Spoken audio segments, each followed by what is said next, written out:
Nosotros ya tenemos comprometido el Río Negro. Ya les voy diciendo que dentro de unos años acá va a haber gente que va a estar peleando por la contaminación del río. Para nosotros. Después están los forestales, la gente que vive en el campo, que se les afectaron sus tierras, el agua. Pero a mí siempre me interesó otro tema.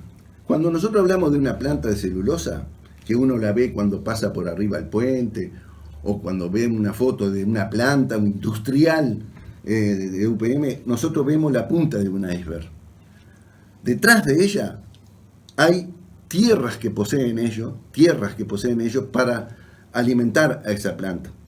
Una planta que produzca 1 millón de toneladas de celulosa por año, como la de Fraivento al comienzo, necesita sí o sí tener en propiedad 300.000 hectáreas. En propiedad y cerca de la planta industrial. En propiedad, ¿por qué? Bueno, porque es dueño de su propia madera, le pone su propio precio. No depende de un tercero para negociar, es de ella. Por eso tiene que ser propia. 300.000 hectáreas cada planta de 1 millón de toneladas. Lo mismo pasa con la planta de Conchillas, que es un poco más grande, 1.200.000 toneladas por año. Posee 380.000 hectáreas. Vayamos sumando la que tiene Botnia, UPM1, más la que están haciendo. Se están quedando con las tierras uruguayas. 2 empresas nomás ya son propietarias de 600.000 a 700.000 hectáreas. 5 empresas forestales ya son dueños de 1.200.000 hectáreas. No son propiedad de uruguayos, son propiedad de empresas extranjeras. Y lo más grave de todo, que nadie sabe cómo están conformadas las acciones de esas empresas. Hay muchos países del mundo que ya prevén que no van a tener alimentos, como Arabia Saudita, como propio Japón, que hace años. Recuerden que Japón es uno de los que pone más plata en el Banco Mundial. Entonces, el gobierno de Suecia y el gobierno de Finlandia tienen acciones adentro de UPM o de Monte del Plata. Entonces, hay estados, países, que son propietarios de tierra en nuestro país. Eso es lo más grave de todo. Por eso afecta a la soberanía. Y nosotros lo que decimos es que estas empresas no van a parar acá. Estas empresas vienen por todo.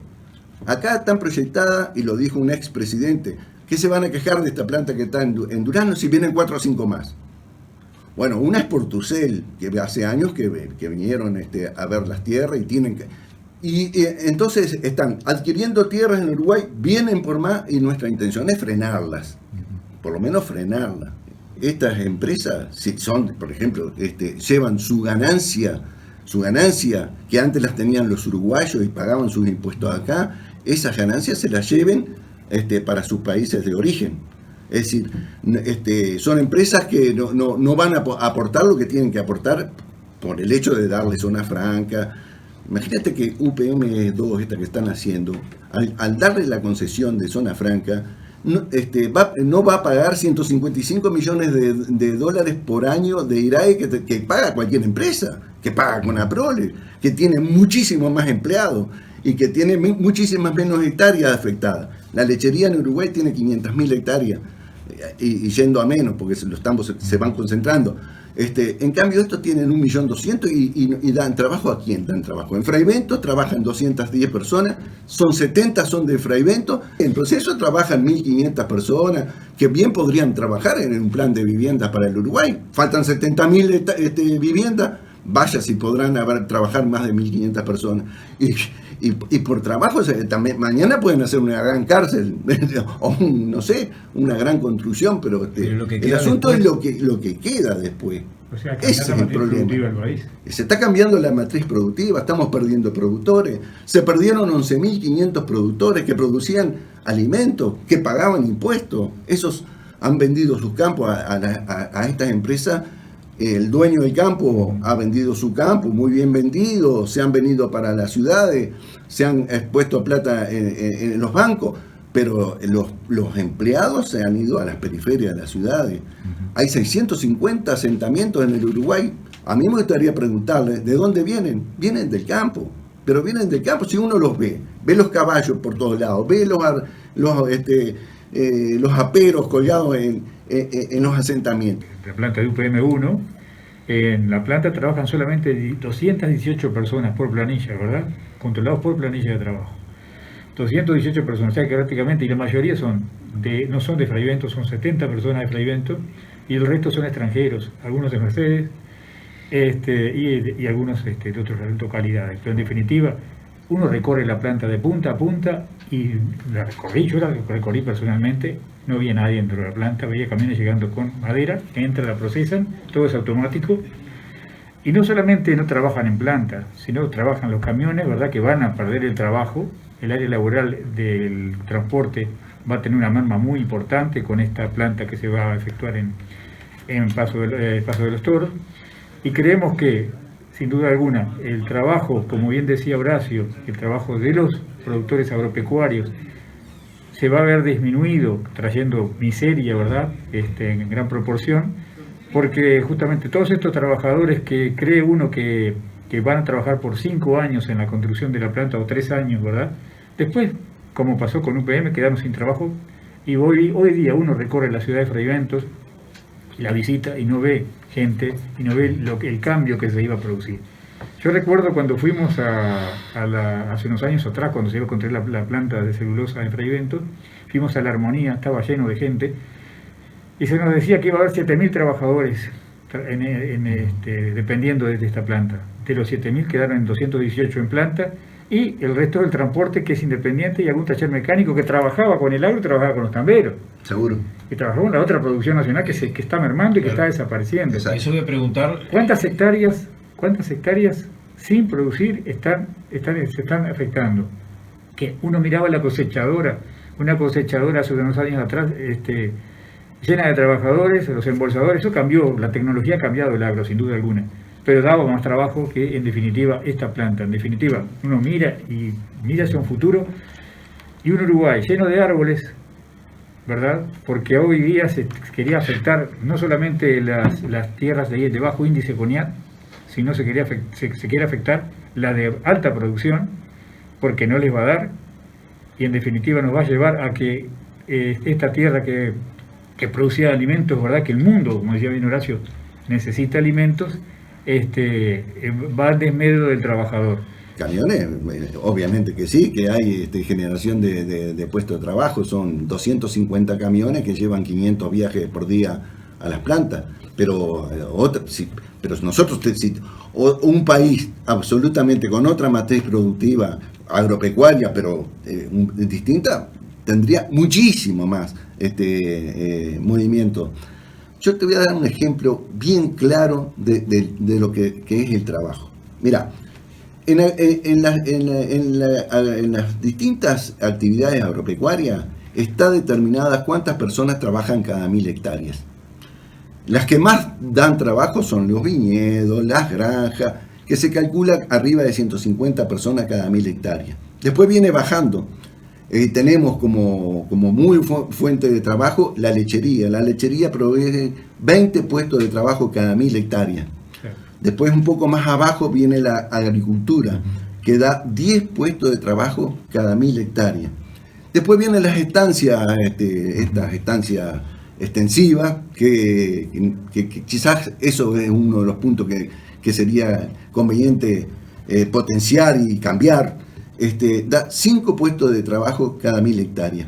Y la forestación da un puesto de trabajo cada 1.000 hectáreas, yendo a menos, porque cada vez se industrializa más. Hoy una máquina corta una hectárea de árboles en minutos prácticamente, donde antes trabajaban 90 trabajadores, hoy trabaja una máquina. Entonces yo pongo eso, vamos a ponerle una persona cada 1.000 hectáreas. La colonia Tomás Berreta, que está cerquita de acá, 12.000 hectáreas. Hay 200 establecimientos. Ponele que a 4 personas, hay 800 personas viviendo ahí, cuidando la tierra y produciendo alimentos.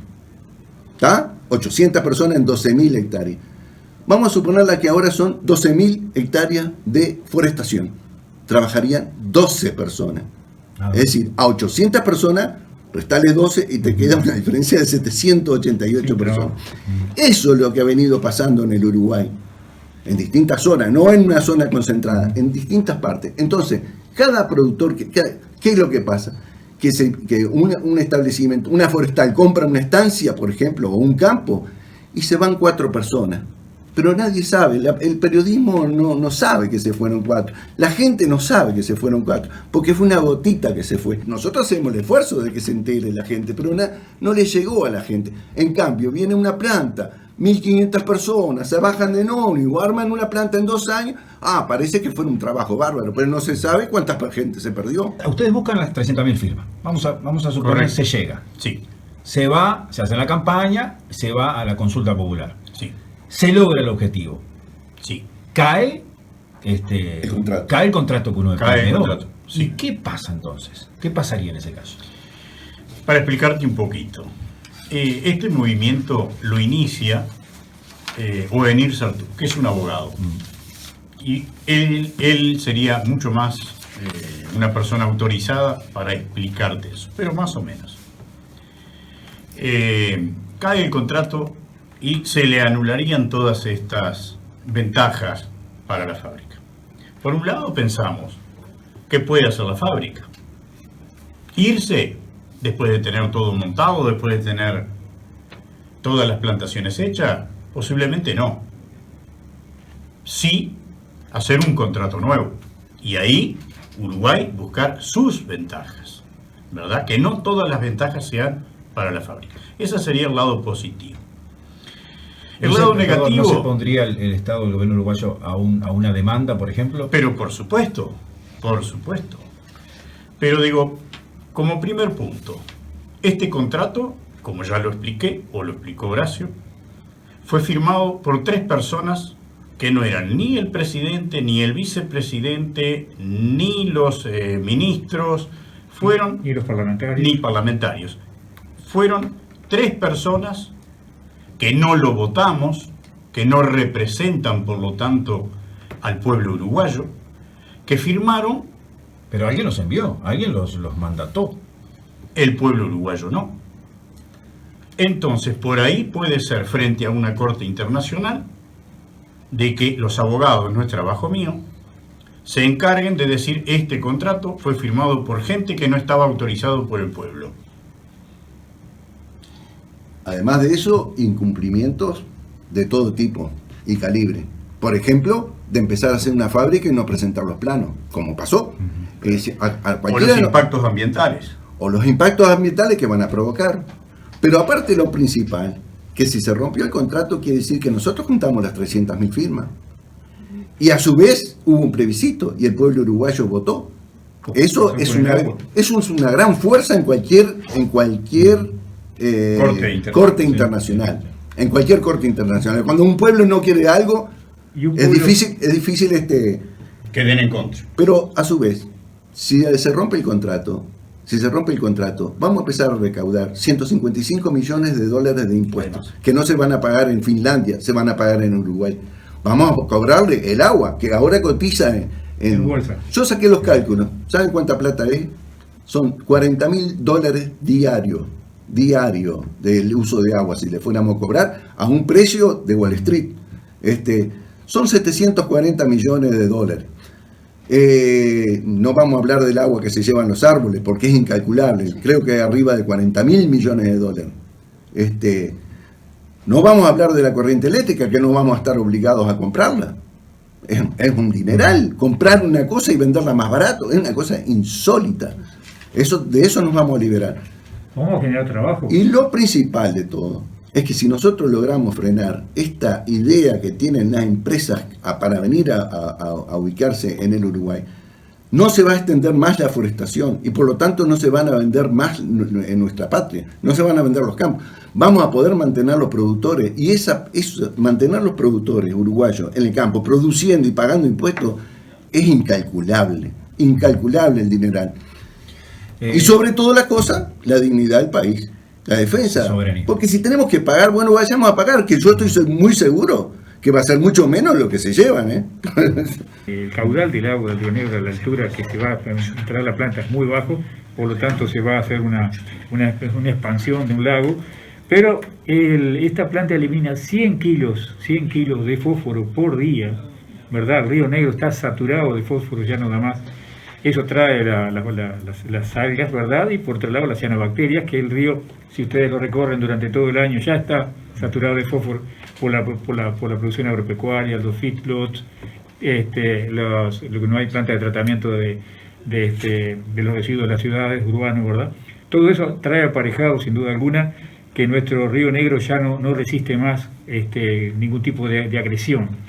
Y va a recibir agresión, porque toda planta es contaminante. Pero esta planta es 2 veces más grande que la de UPM1, sin duda alguna trae como consecuencia que el fósforo que va a eliminar, y otras sustancias como puede ser mercurio, que sin duda, y otros manganeso, elementos químicos que trabaja la planta para la producción de pasta de celulosa, sin duda va a traer aparejado que no nos podamos bañar. Despídanse de las playas del Río Negro, despídanse de la actividad turística. Hoy lo nombraba Horacio, el balneario que está allá en Tacuarembó, San Gregorio de Polanco, va a desaparecer. Pero además no va a desaparecer las playas del Río Negro, sino el Río Uruguay y por ende el Río de la Plata. Despídanse de la principal industria económica que tiene el país, o la segunda industria económica que tiene el país, que es el turismo, en aras de una planta que no nos va a generar recursos, pero nos va a destruir la vida, y las futuras generaciones no vamos a poder abrir la canilla, ¿verdad? Esto lo sufrió Europa. El lago Botnia estaba sumamente, que está entre Suecia y Finlandia, estaba sumamente contaminado. Se vinieron, uno de los motivos que se vinieron para esta zona buscando es la gran producción que tiene el país por la tierra fértil, pero a su vez un país rico en agua. Ellos están limpiando sus territorios de plantas industriales. Es como decía Alfredo, el estrecho de Botnia fueron el agua más contaminada del mundo. Entonces, hace 30 años atrás, se había terminado la fauna marina. Entonces dijeron, vamos a empezar. ¿Qué empezaron a hacer? A cerrar fábricas contaminantes. Muchas de ellas, fábricas de celulosa. Hoy quedan 3 plantas de celulosa que trabajan con otro sistema distinto al que trabajan acá. Y inclusive se quiso instalar una planta de celulosa mucho más chica de esta que estamos hablando, y el gobierno finlandés no la dejó instalarse. Por el mismo tema, por contaminación. Entonces seguro, ellos muestran, bárbaro, el agua, fantástica, sí, pero si las plantas están acá, no están allá. Aclararle a los escuchas cómo lograr que se plasme su firma. Nosotros estamos yendo a las plazas Rivera y Plaza La Valleja en las ferias de FUAL, y en esta semana que se hacen las nocturnas también pensamos concurrir. Esto ahora por el tema de la pandemia. Después se irán haciendo otras actividades en el momento en que empecemos a pasar la pandemia. Se irán haciendo otras actividades un poquito más interactivas y muy posiblemente el puerta a puerta al final, ¿verdad?